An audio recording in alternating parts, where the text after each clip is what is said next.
기도하겠습니다. 참으로 감사와 영광을 받으시기에 합당하신 하나님, 변함없이 오늘도 우리는 주님의 몸된 교회로서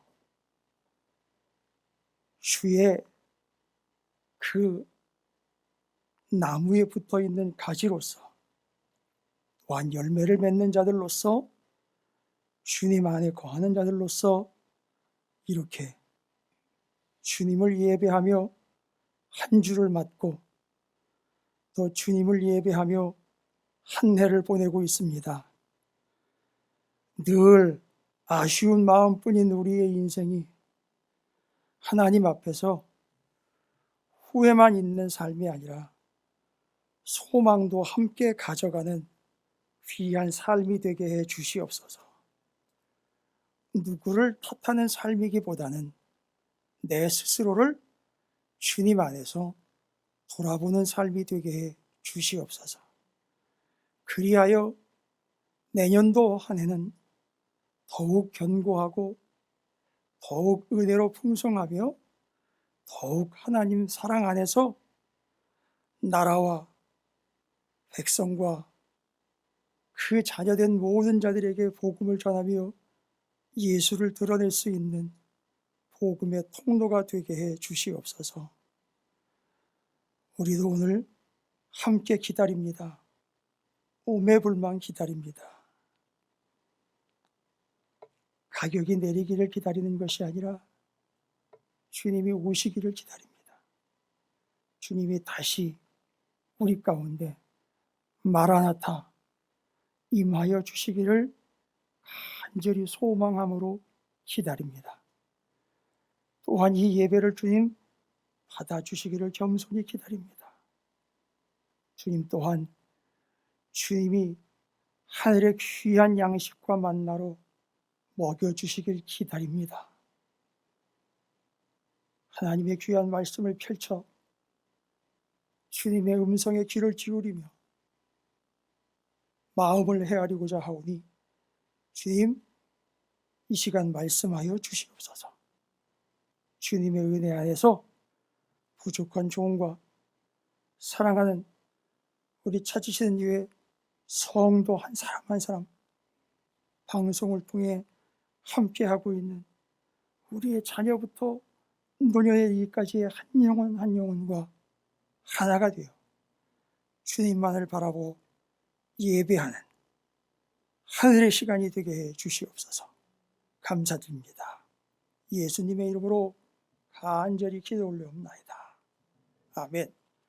할렐루야. 예, 뭐 큰 소리 내기는 그러니까요. 강림절기 보내고 있으니까 주님을 기다립니다 라고 옆에 있는 분들, 앞뒤에 계신 분들 이렇게 그냥 조용히 인사 목례하시면서 나누시기 바라겠습니다.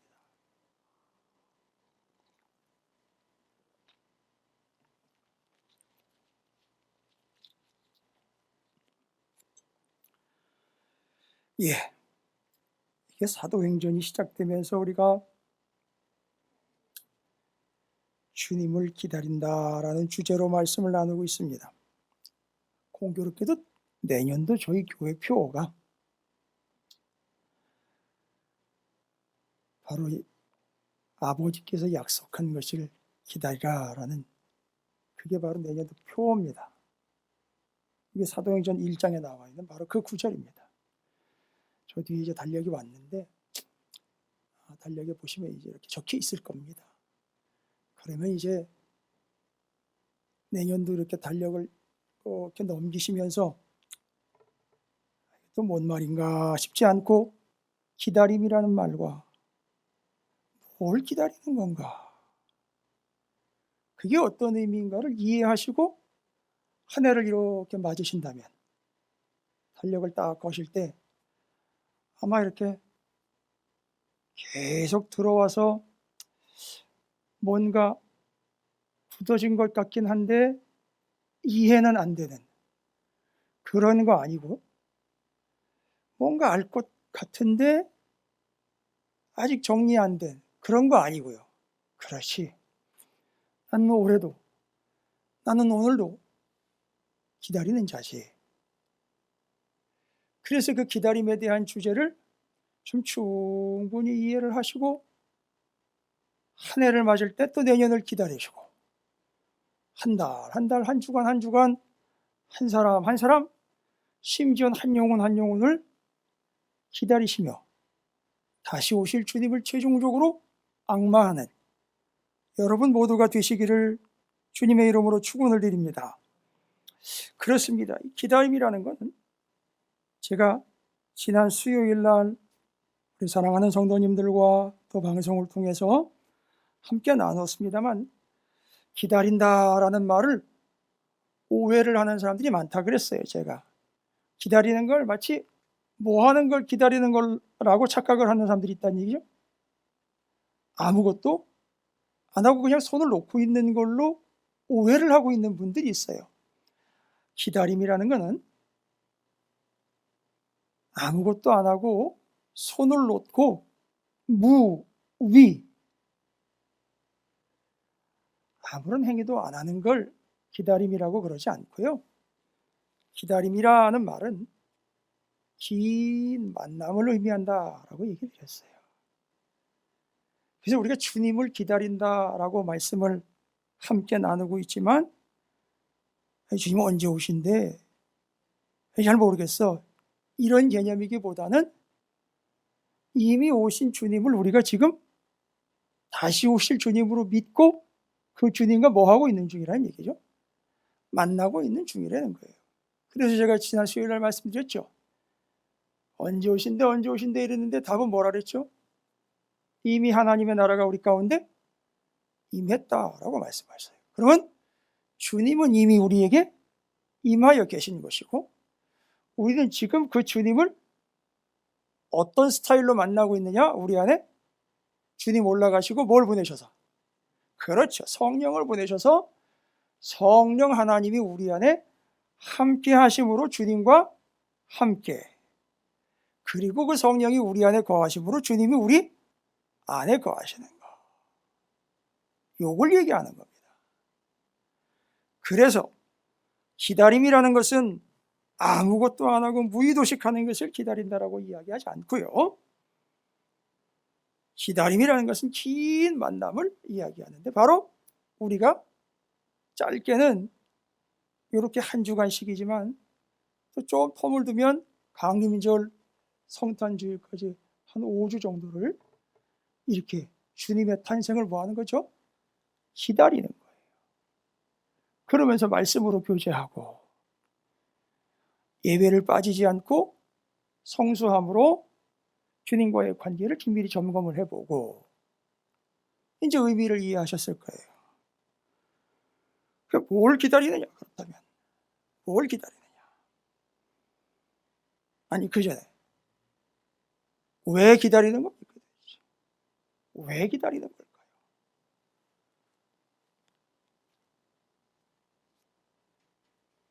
여러분 그건 나쁜 게 아니니까요. 맞는 얘기예요. 우리가 지금 코로나19가 종식되기를 기다리고 있어요. 그렇죠. 그렇다고 우리는 코로나19와 교제하고 있지는 않습니다. 물론 그 코로나19를 통해서 주님과의 교제가 더 깊어지는 건 사실이에요. 그럴 때 주님은 코로나를 도구로 사용을 하십니다. 옛날에 다윗이 인구조사 잘못됐을 때 그걸로 그의 교만함을 치셨죠. 그래서 그는 바로 무릎을 꿇습니다. 맞습니다. 왜 기다리느냐? 코로나19가 왜 종식되기를 기다리느냐?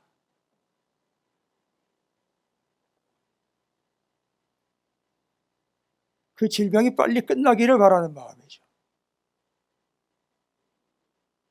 그렇죠? 간절히 소망하는 거예요. 염원하는 겁니다. 기대해 보는 거죠. 그러면 소망이 없는 것 같은 지금 이 시대에 우린 왜 주님을 기다립니까? 주님이 우리의 소망이기 때문에 그렇습니다. 여러분, 소망이 없는 사람들은 기다림이 없어요. 그래서 자살을 합니다. 소망이 없다면 기다릴 수가 없어요. 그래서 약을 먹습니다. 소망이 없는 사람은 감당이 안 됩니다. 그래서 이것 저것 향 정신성 의약품들을 먹는다든지, 심지어 요즘에 또 어떤 누군가가 또 마약 성분 하나 때문에 시끄러운 것 같던데 그런 걸 의지한다든지 하게 돼 있지요. 그렇습니다. 우리가 주님을 기다리는 이유는 이 소망이 없고 희망이 없는 시대와 세대에 주님이 우리의 소망이기 때문에 기다리는 거예요. 할렐루야.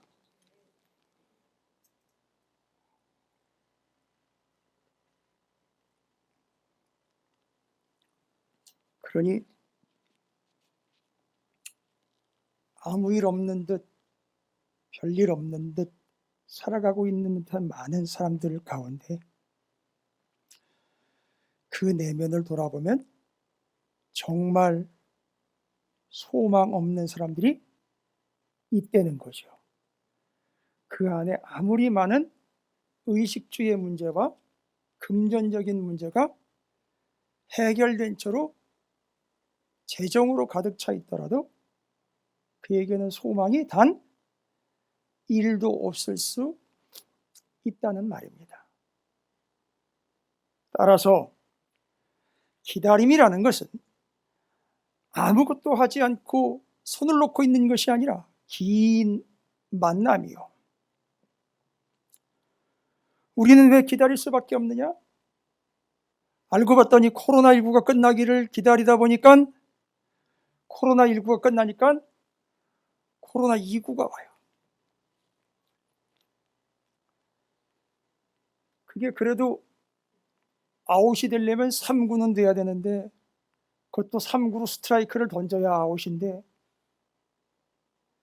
여러분, 그 문제 해결에다가 소망을 두기 시작하면 그 문제가 해결되면 다른 문제가 와요. 그러면 또 다른 문제 때문에 나는 또 뭐가 없다? 소망이 없다. 이렇게 돼버리는 거예요. 또 죽을 맛인 거예요. 또 죽을 맛인 겁니다. 또 죽을 맛인 거예요. 그래서 왜 우리가 주님을 기다리느냐? 주님은 나의 소망이기 때문에 주님을 기다리는 거예요. 내가 여기도 소망이 있나 저기도 소망이 있나, 소망이라는 이름을 가진 사람들은 많아요. 그런데 정말 말하고 있는 소망이라는, 희망이라는 그것이 정말 있는가를 아무리 찾아봐도 없더라는 거죠.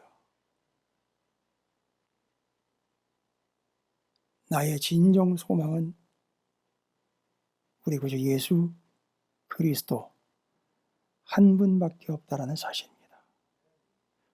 그래서 지금 우리는 그분을 기다리는 것이지. 요구도 먹을 소리라고 누가 얘기하는데 말씀을 처음부터 끝까지 잘 듣든지 아니면 잘 정리를 하고 듣든지 옮기든지 해야지. 뭐 방송이 발전이 돼가지고 좋긴 한데 마구 자비로 퍼나르는 바람에 어려움을 겪는 사람들이 너무 많아가지고,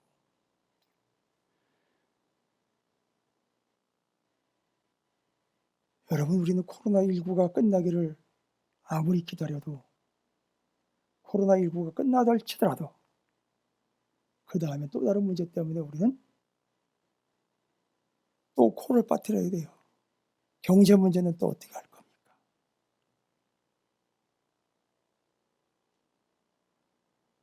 계속 반복되고 있는 것 같지 않습니까? 맞습니다. 그래서 소망이 없는 삶에 소망으로 다가오시는 예수 그리스도를 간절히 기다림이라는 것입니다.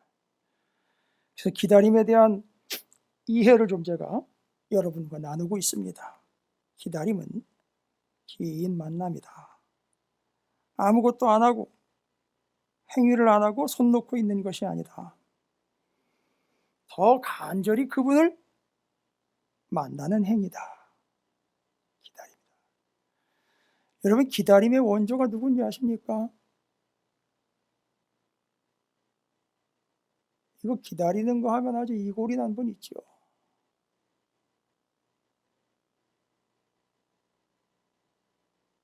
어서 돌아오, 어서 돌아마노.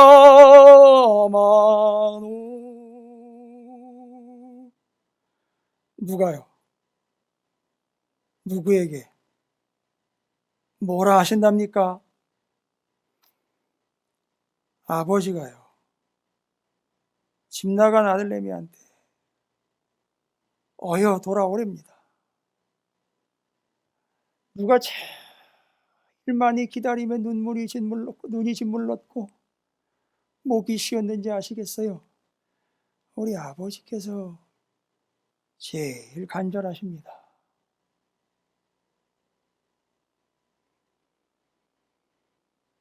그러면 이제 우리가 오늘 2장과 함께 또 다시 좀 깊이 있게 정리해야 돼. 그럼 뭘 기다리느냐? 이건 뭘 기다리는 겁니까? 지난주에 이미 얘기했죠? 아버지께서 약속하신 것을 기다린다 그랬어요. 그럼 오늘 답을 드릴게요. 2장 33절 2장 33절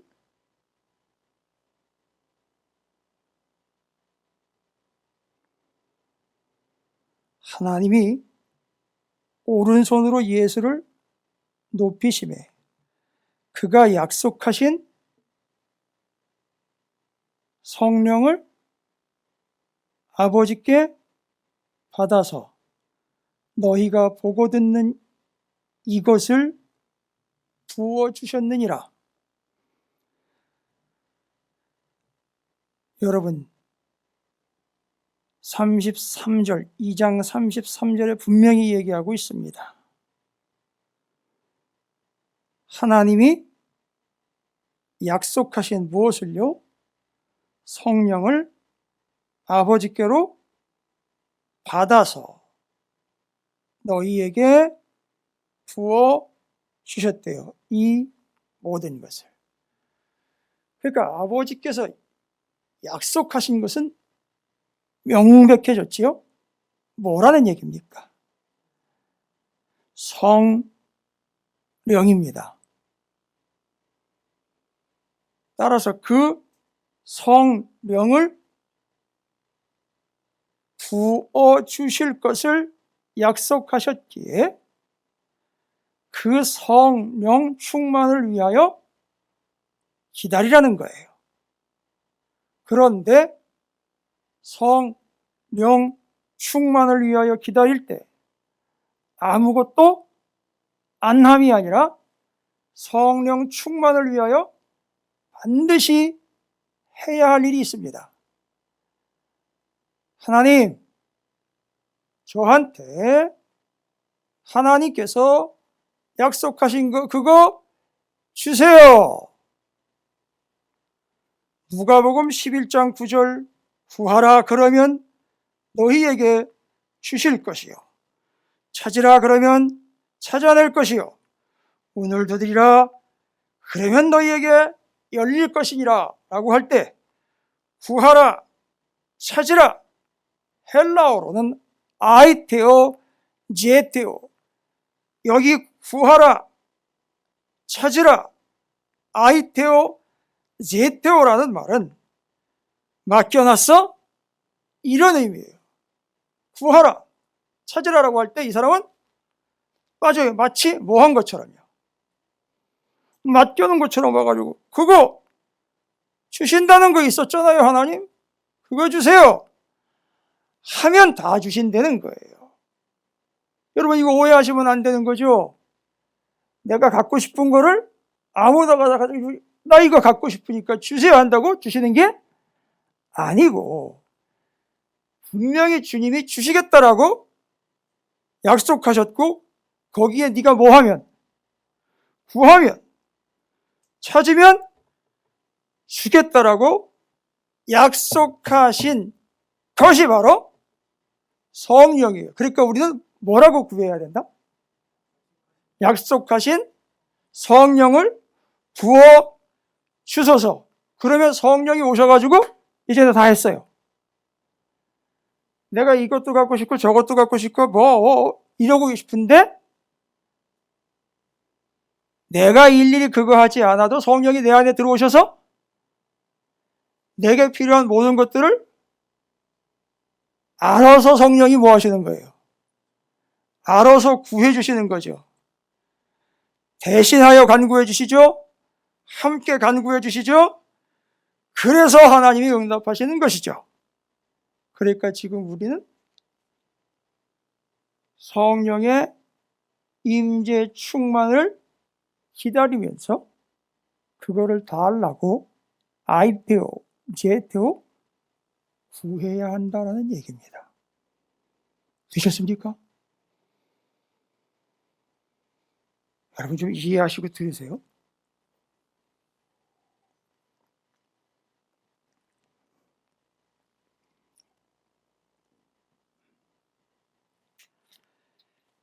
약 부작용으로 입이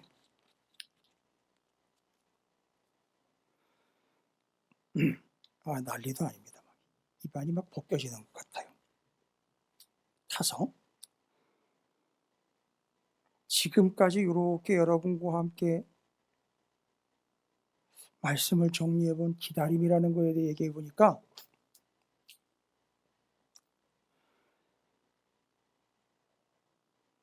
그냥 쉽게 이야기하게 성령 한 방이면 그냥 끝나네요.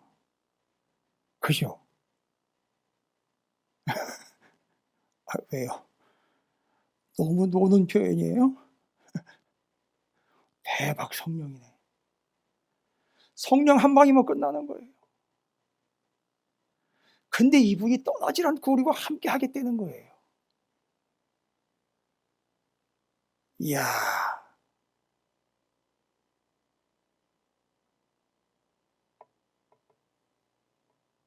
제가 수술 받고는 아직 이 수술 부위가 워낙에 광범위했던지라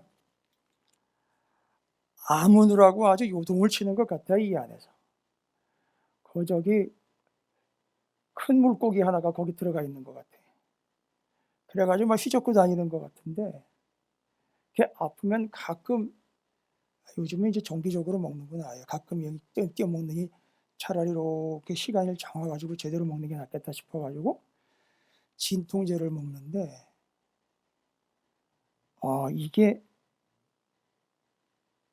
마약성 진통제예요. 가수도 하나 마약한다더니 목사도 마약? 이러지 마세요. 잘못 들으면 큰일 납니다. 근데 이게요, 용량이 10ml, 5ml 차이에 따라서 제 안에 큰 물고기 하나 들어가 있다 그랬죠? 그 용량에 따라서 그 물고기 안으로 제가 또 들어가요. 정신을 못 차려요.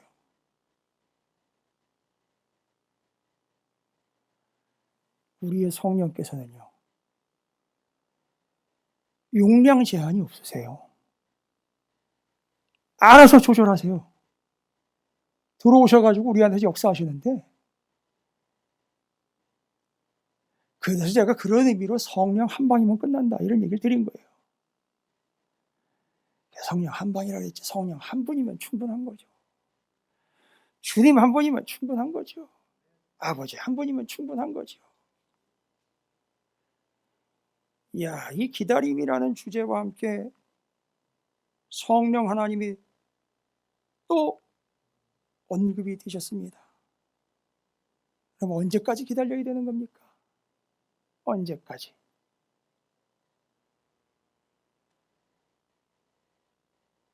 우리가 누구를 기다린다 그랬죠? 우리 주님이 다시 오실 걸 기다린다 그랬잖아요. 그죠? 그래서 그 주님이 다시 오시면 기다림이 있을까요? 없을까요? 그 세계는 이제 영원히 기다림이라는 개념은 없어요. 왜냐하면 완벽한 세상이기 때문에 누가 누구를 기다리다가 뭐 돌이 되었네. 난 세상에 그런 얘기는. 누가 누구를 기다리다가 뭐 소금 기둥이 되었네. 물론 세상을 못 잊어 돌아보다가 벌 받아서 된 거는 있어요. 그런데 여러분, 이 기다림이라는 것은요, 여러분께서 좀 정리를 잘 하시기 바랍니다. 주님이 오시면 그 세상은 이제 더없이, 성경에 뭐라고 표현합니까? 그 나라가 되면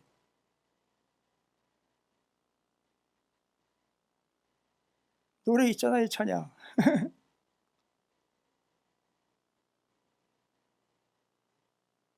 사막에 샘이 넘쳐 흐르리라. 왜 애들 찬양이라 유치하십니까? 사자굴에다가 애들이 손을 넣고 어마어마한 일들이 벌어지는 거 아닙니까? 그죠? 그러니까 그 세계는요, 부족함이 없다고요. 이미 완벽한 조화를 가진 세상이기 때문에 양, 남, 여의 조화도 필요 없어요. 그래서 결혼을 안 해요, 그 나라에서는. 아니, 할 필요가 없어요. 진짜 신부 신랑 만났잖아요. 예. 그러다 보니까 거기는 기다릴 것이 없어요. 뭐가 잘못돼서가 아니라 완성된 나라. 그래서 이제 우리는 그분이 다시 오실 때까지 기다리는 거예요. 제가 아주 그 어느 때보다도 강림절 기간을 아주 착실하게 보내고 있거든요, 요즘에. 잘 정리를 합니다. 어떤 사람은 이 강림절 기간을 기다리면서 첫째 주간은 캐롤 열송 듣고 둘째 주간에는 캐롤과 복음성을 합쳐서 20곡 듣고 뭐 이런 식으로 계획을 짜는 사람들도 있는데 좋아요. 다 알아서 하시면 됩니다만 우리는 뭘 기다리는 거냐? 약속하신 것, 성령의 충만, 이를 위하여 충만하도록 간구. 성령이 우리와 함께 하심이 곧 주님이 나와 함께 하심이 되는 거예요. 자,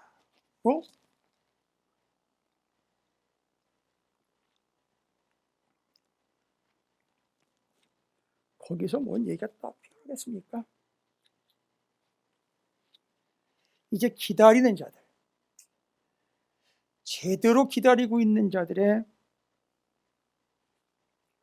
그 특성에 대해서 함께 말씀을 통해 정리하고, 나는 과연 주님을 온전히 기다리며 참 자세로 기다리고 기대하고 있는가, 소망하고 있는가.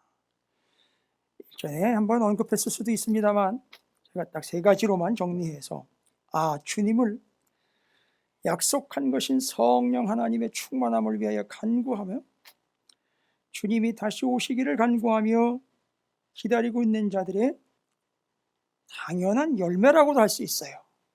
기다림의 과정 중에 오는 열매. 자, 그러면 그 기다리는 자들의 속성과 특징 중에 2장 14절부터 18절까지 베드로가 11사도와 함께 서서 소리를 높여 이르되 유대인들과 예루살렘에 사는 모든 사람들아, 이 일을 너희로 알게 할 것이니 내 말에 귀를 기울이라. 내가 때가 제3신이 너희 생각과 같이 이 사람들이 취한 것이 아니라 이는 곧 선지자 요엘을 통하여 말씀하신 것이니 일러스되 하나님이 말씀하시기를 말세에 내가 내 영들을 부어주시니 너희 자녀들은 잠시만요. 17절 다시요. 하나님이 말씀하시기를 말세에 내가 내 영을 모든 육체에 부어주리니 너희의 자녀들은 예언할 것이요 너희의 젊은이들은 환상을 보고 너희의 늙은이들은 꿈을 꾸리라. 그때 내가 내 영을 내 남종과 여종들에게 부어주리니 그들이 뭐 할 것이요? 여러분 여기 공통적으로 뭐 할 것이니? 어떻게 하면? 하나님께서 어떻게 하면? 뭐를요? 하나님의 영은 뭡니까? 성령을 그 사람에게 뭐 하면요? 부어주면. 이게 아버지께서 약속하신 것이죠. 그걸 부어주면 공통적으로 나타나는 현상이 있죠. 예언을 한다는 거예요. 여러분 여기서 말하는 예언은 일기예보에 내다보거나 예측한다 할 때 그 예자가 아닙니다. 이건 예금할 때의 예자예요. 무슨 얘기입니까? 주님을 기다리며 성령의 간구함을 간절히 사모하는 이들에게 하나님은 성령을 부어 주셔요. 그리고 이 사람에게 이제 뭐가 충만하게 되어 있죠? 성령이 충만한 이 사람은 보시면 뭐 한대요? 예언을 한대요. 예언을 한다는 건 앉아가지고 와봐, 앉아봐.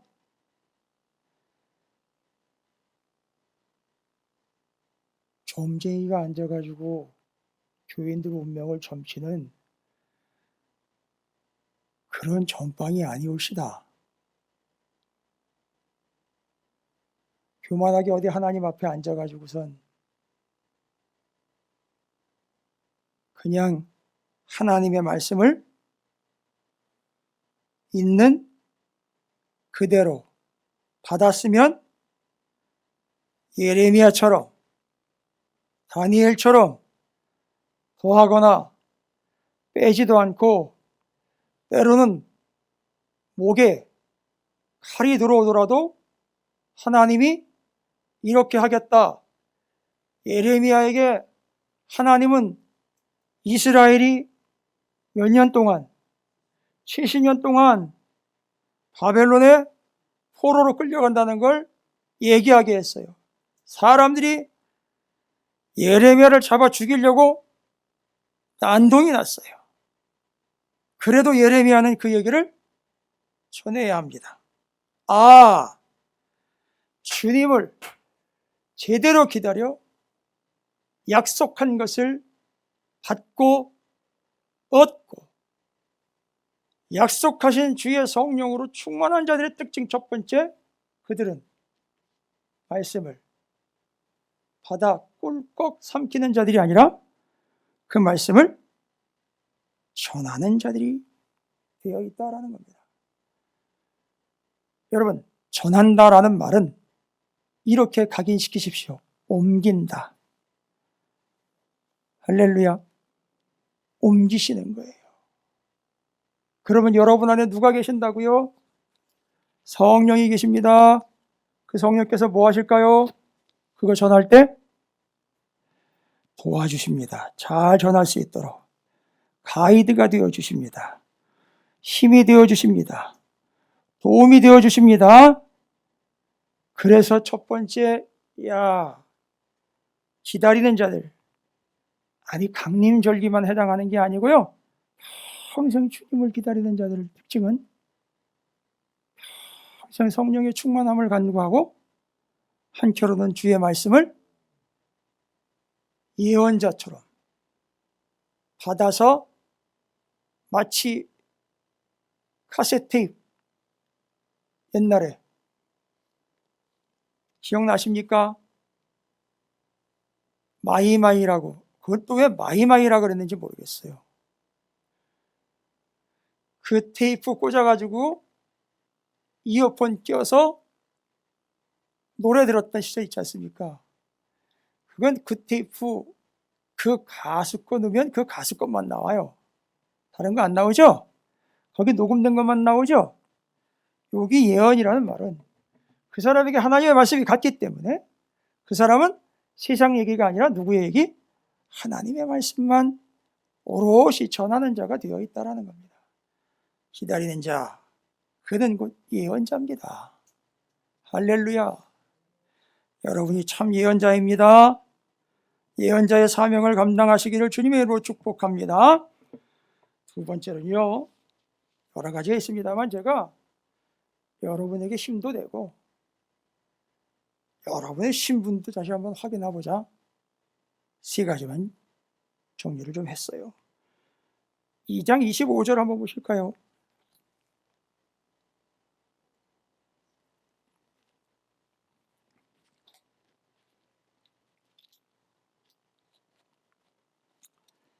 대표적으로 다윗이 뭐에 능한 사람이죠?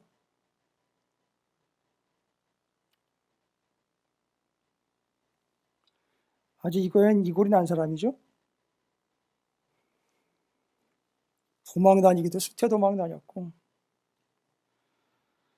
그러다가 다시 돌아오고 그게 수년씩 걸리고 뭐 그래도 그 기간을 어떻게 했다는 거죠?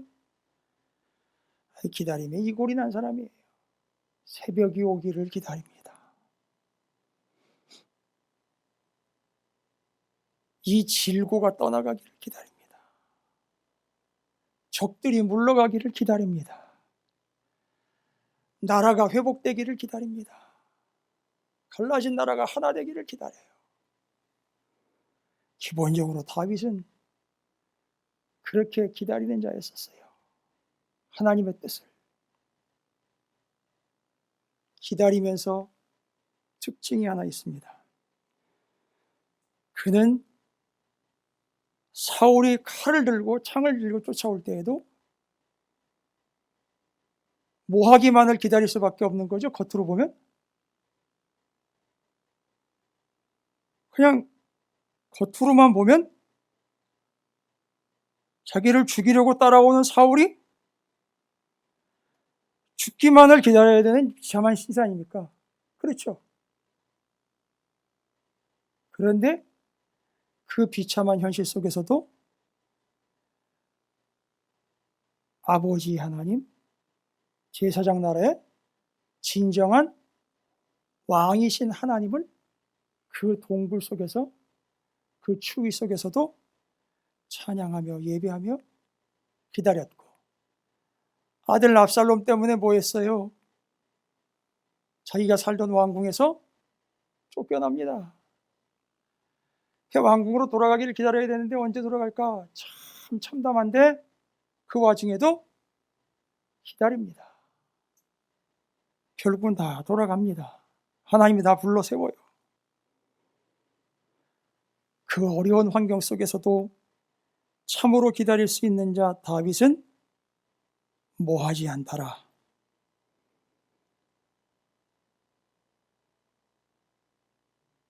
좀 전에 뭔 구절을 읽었는데 2장 25절 나로 요동하지 않게 하기 위하여 그가 내 우편에 계시도다.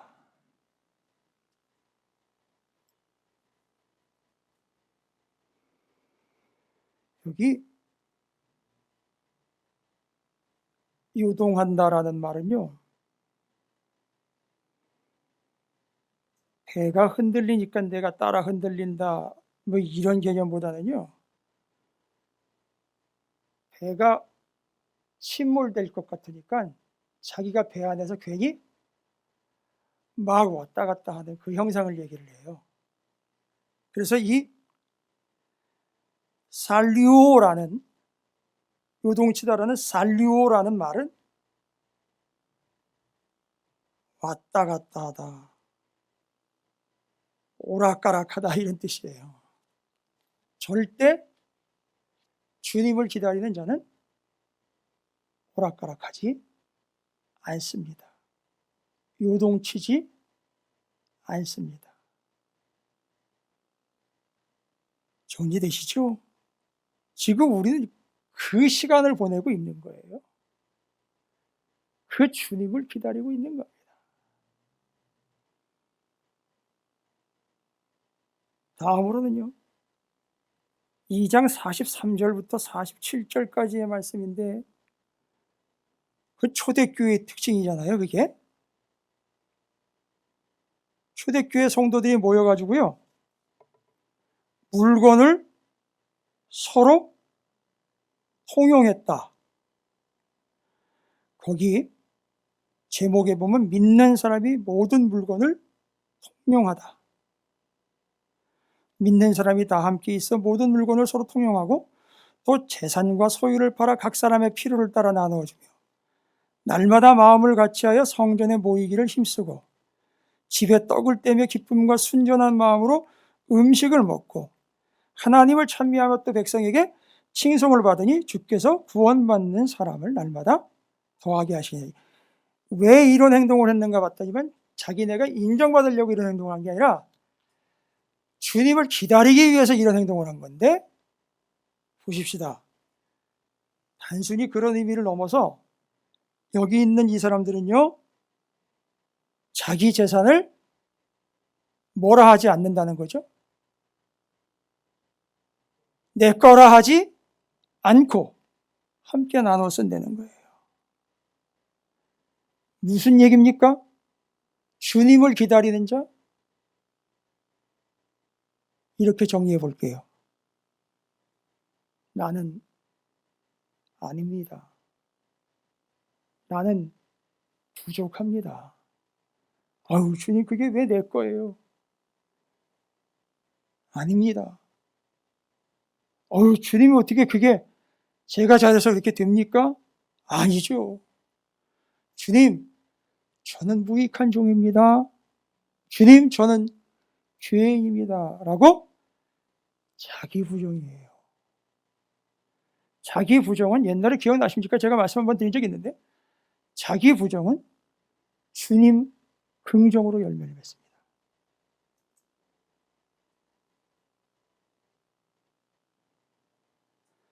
한자성어로 나와 있죠?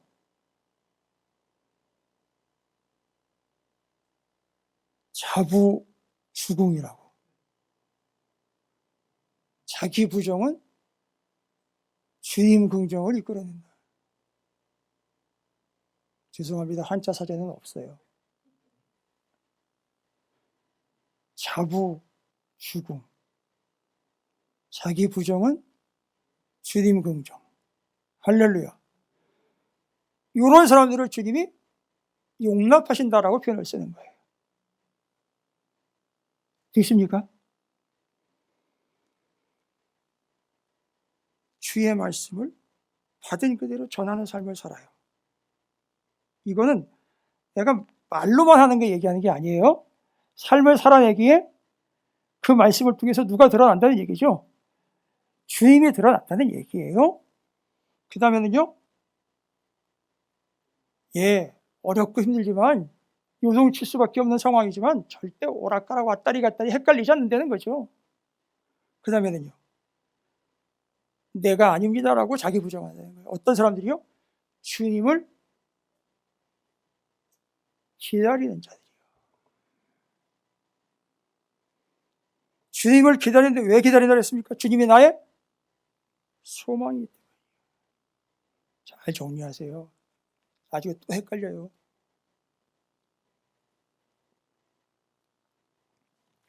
주님이 나의 소망입니다. 그게 주님을 기다리는 거예요. 갈망하는 겁니다. 뭘 기다리는가 봤더니 약속하신 성령을 기다리는 거예요. 그리고는 성령 강구를 위해 간절히 또한 구하는 겁니다. 그럼 저는 오늘 여러분에게 뭘 얘기를 드려야 될까요? 다 말씀드렸는데 딱 두 가지만 얘기 드립니다. 주님을 기다리며 첫 번째, 주님께 간구해야 할 것이 있죠. 약속하신 거. 성령 충만을 위해 간구하세요. 간구하시지 않으면 절대 주시지 않는 것이 성령이에요.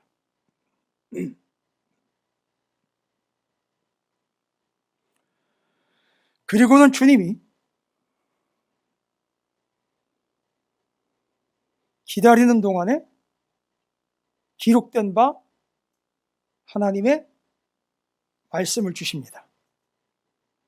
그러면 여러분, 그게 여러분에게 성령이 충만했기 때문에 말씀이 뭐가 돼요? 여러분에게 은혜가 됩니다. 그럼 은혜가 되는 그 말씀은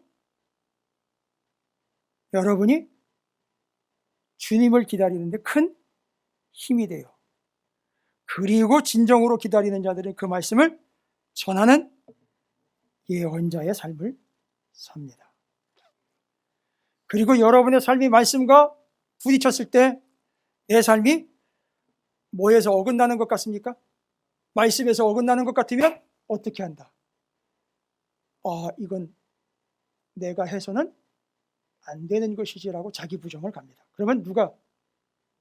주궁이 일어나요. 주님의 긍정이 일어납니다.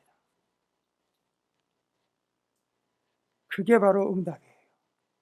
할렐루야. 사순절 기간 여러분께서 이렇게 주님을 기다리는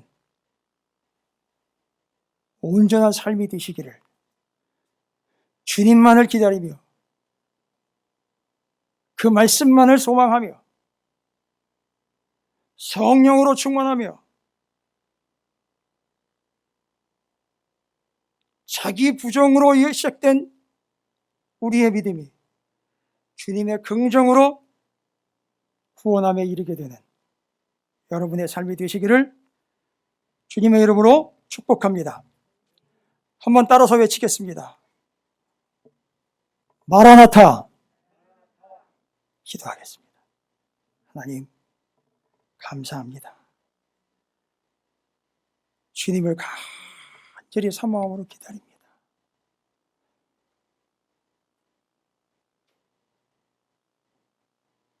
우리는 주님이 언제 오시는지에는 혈안이 되어 있는데 주님이 오신 뒤의 일은 감히 생각을 못하고 있습니다. 그러나 주여, 2020년 강림절을 보내고 있는 우리는 주님 앞에 주님의 오심을 간절히 기다리며 간구하고 있사오니 각 사람 마음에 하나님의 성령으로 충만히 역사하시고 찾아오셔서 저희들의 삶이 성령 충만, 말씀 충만, 은혜 충만의 이 강림절 기간이 되게 해주시고 연말과 새해가 되게 해 주시옵소서. 감사드립니다.